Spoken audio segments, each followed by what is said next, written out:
to Eye on New York. I'm Lori Pune, and we're talking to Mike Greenberg, who's the co-host of Mike and Mike in the Morning on ESPN. He's also an anchor on SportsCenter, the author of the very funny book, Why My Wife Thinks I'm an Idiot. And he's also a spokesperson and board member for a great organization called Cancer Hope Network. So you were continuing to just talk about why you chose to be a leader in Cancer Hope Network. Well, again, because my friend Ken asked me to be a part of it, and it's such a wonderful group, and I think that what I was able to bring is something exactly like this. Our charity is one, as I was mentioning before, that is well-funded. It's not that we don't need money, but my role really is not to try and bring in money. It's to let people know that we exist. It's to let people know that there is this resource for you that is free and confidential if you're diagnosed with cancer and you need help and you have questions. And also, we need volunteers for people who are living with cancer. If you are living with cancer, if you are diagnosed with cancer and you're willing to share your stories and answer questions and be there for someone, then we definitively can use your help as well.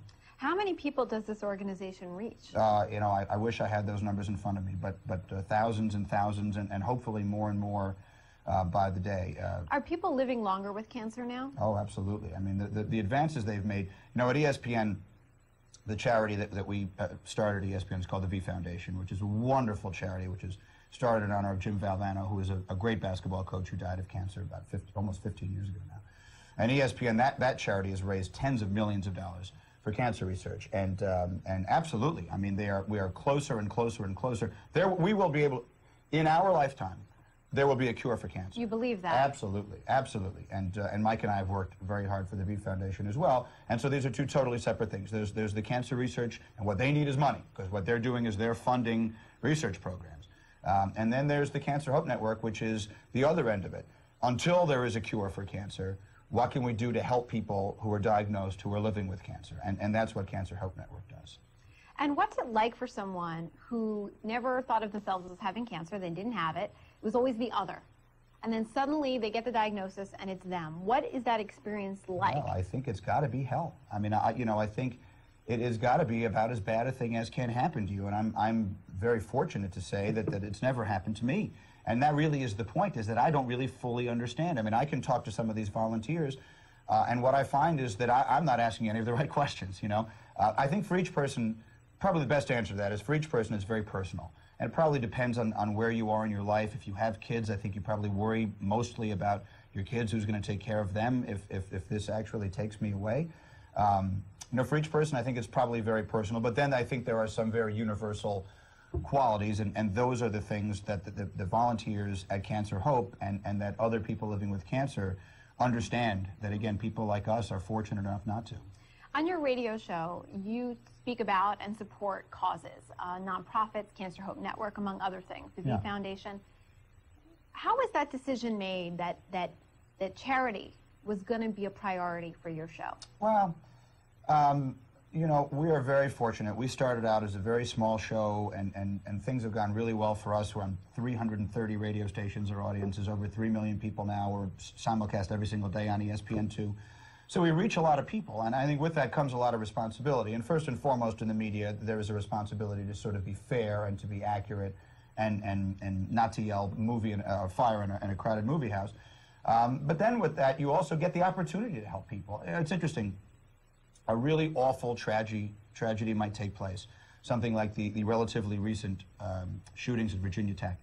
And I got an email from the sports editor of the school newspaper at Virginia Tech, who, in the days after that shooting, Mike and I talked a lot about that. And we talked about it from the perspective, Mike, my partner, has kids much older than mine, and his son is going to be going away to college next year. And we talked about it from the perspective of being dads and what that means to us. And I can't tell you, this one particular email, we got a lot of messages from the campus, but there's one email from the sports editor of the Virginia Tech school newspaper, wrote me a long email about how much it meant to him and to some of his friends that we were talking about this on our show. And you realize how much power you have and how completely undeserving you really are of it. I mean, I'm just a guy, I'm just an idiot, to be completely honest with you, just trying to sort of make things work with a job and a wife and 2 little kids. But people, because you're on the air, people take so seriously the things that you say that if you don't use that to try and make other people's lives better, then shame on you. And so that's what we've tried to do. And some celebrities will say, I'm not a role model. I'm doing this for me. I don't have to worry about what other people take from my actions. Well, I'm certainly not a role model. I mean, I don't consider myself a role model. I really don't. But isn't that, I mean, you just said, though, that with power comes responsibility. People turn to you and look to you for compassion, for wisdom, for advice. Doesn't that make you a role model? I guess if people were to try and emulate the things I do, I would be proud of that.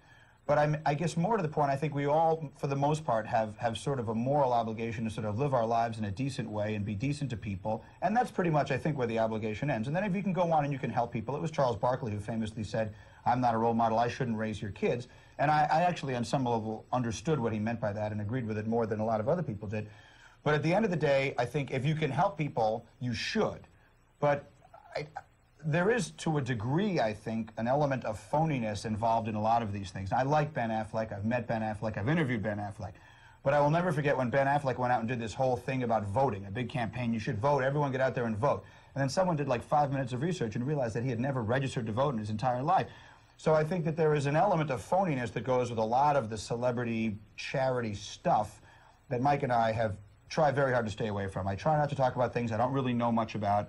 Cancer Hope Network is something I do know a lot about. Cancer charities, my wife's mother and father are both cancer survivors, so it is something that is quite important in my family, and so this is something I've dedicated myself to.